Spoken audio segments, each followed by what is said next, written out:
Hey guys, Arjun here, back with a new video. You already know. It's been a long time since I've done a product review, so I'm sorry about that. But we're here, we're back. Today I'm going to be reviewing the HK Gaming GK61 Optical Keyboard. And yeah, let's dive right into it. And we're here in the unboxing. So we got it in a basic Amazon box. This is the packaging from the outside. It just provides basics about the entire keyboard. So opening it up, this is how it looks first side in. I'm quite excited about this personally. So first of all, here we have the Type-C cable. It is not braided. You need to keep that in mind. It is rubber, but it seems to be a long. It should be a good cable.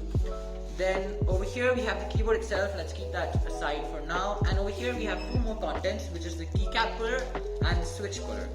So yes, this is a hot-swappable keyboard. Basically, what that means is you can choose any amount of Gateron optical switches, and you can easily replace without having to solder. And over here we have the keycap remover, of course. So yeah, let's dive right into the keyboard. So over here, guys, we have the keyboard, what everybody has been waiting for. So 3, 2, 1. Oh my god, that is one compact 60% keyboard.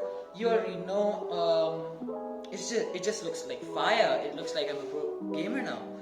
So over here, it is quite compact. It will take some getting used to. It is a TKL 60% keyboard, which means there is no numpad, there is no separate arrow keys. It just has the main 60 keys. And let's dive right into the specifications. So guys, diving right into the specifications, let's get this out of the way. This is a 60% keyboard. You will not get the arrow keys nor the numpad with this keyboard. It is meant specifically mainly for gaming, but 60% keyboards are quite today's relevancy, I would say. Other than that, what we get to see is double shot keycaps, ABS. I myself had opted for the silver switches. Let's take out a keycap and check the switches out. So as you can see over here, let's get a zoom into that. Over here we have the silver switches. These are basically silver opticals, Gateron switches, and these are really good for gaming. They have really low response times. I was thinking to go for the yellow switches, but I then in the end stuck with the silver because I heard a lot of reviews saying that yellows are very easy to press even when you're resting your hands, while silver switches have the same amount of travel time as yellows but need more actuation force. So it is macro programmable. It does have a software which is a bit complicated. We'll get right into that as well. And yeah, let's get straight into the RGB. So plugging it in for the first time, this is how the RGB looks. It might be a bit dull right now, as you can see, but the RGB has lit up. Let's switch the room to dark mode. Back. So as you can see, the dark. I've turned off the lights a bit, and as you can see, the keyboard has lit up. So now let's switch through all the RGB modes. So this is the normal mode. As soon as it starts up, it's basically like this 360 circle that's going on. First RGB effect. So this is the second one now, where it's just this flow. Furthermore, we see this reactive style. As you can see, I'm pressing the keys. Furthermore, we have this breathing style, as you can see, which goes through different colors. Then furthermore, this is the reactive style, so on pressing the key.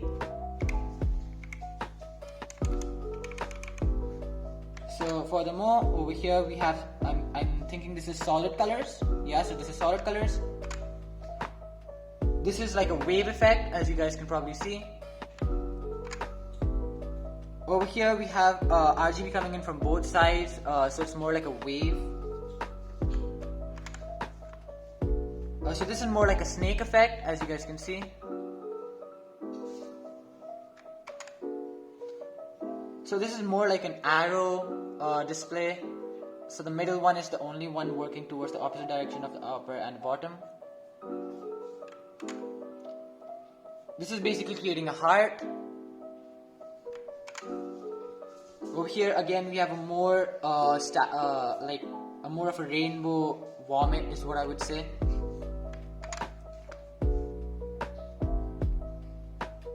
So these are lines that are just generating randomly. So guys, now let's move over to the reactive features and more functions that you can access via the FN key. Pressing over here, you can cycle between different colors for different effects. As you can see, cycling through all colors according to what you prefer, you can put that on.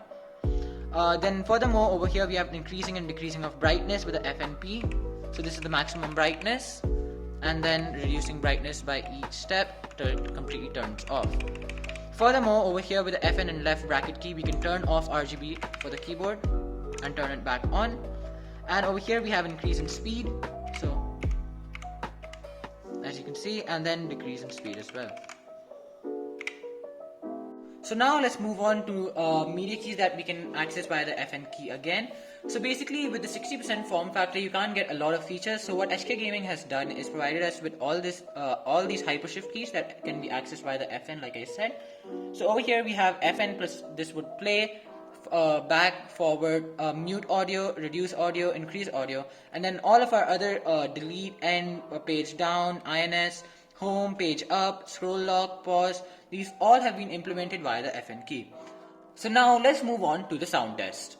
So over here we have the GK61, over here we have my old MK1000, which is a blue switch mechanical keyboard, and then furthermore over here I have my oldest keyboard, which is the membrane Zebronics transformer. So starting off, let's start with the worst, which is over here my Zebronics membrane gaming mechanical keyboard.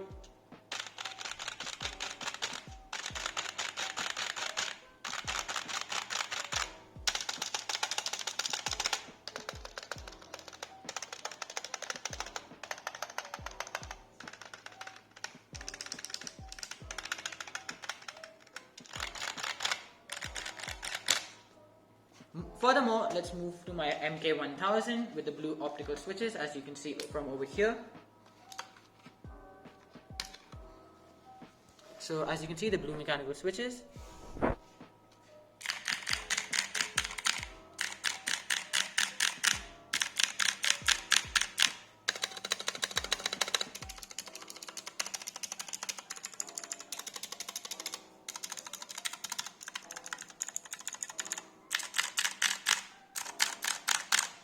So I personally did not hate the blue switches sound. Yes, they were loud, but for me during gaming, it was actually kind of satisfying. And now further to the last and what everybody has been waiting for, the GK61 silver switches sound test. So here we go.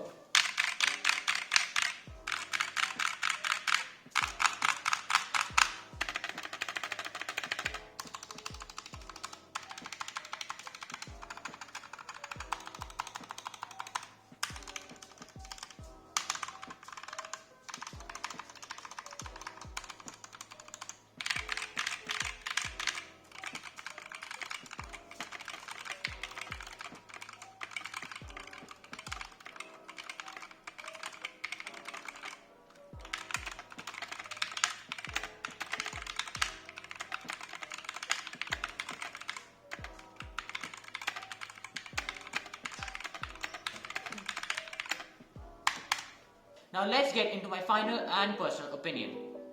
Guys, my final and personal review on this keyboard is it's not going to be for everyone. The 60% form factor can be a huge downside, but it does have a lot of pros and cons. The pros being it has great design and really good build quality. It has a built-in microphone feature that would have come on the older boards. It has customizable RGB LED backlighting, and it has macro programmability.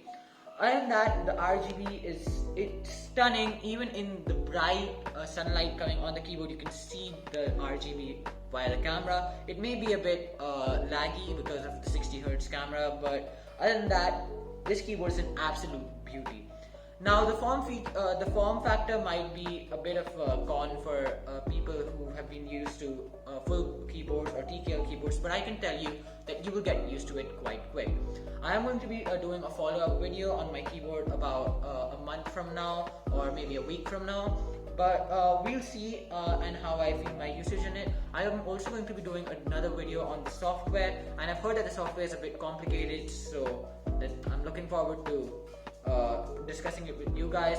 Other than that, if you have any other query about the keyboard, please do ask me in the comments below, and I will answer it all in the next video. And yeah, that's it for this video, guys. I'll see you in the next one.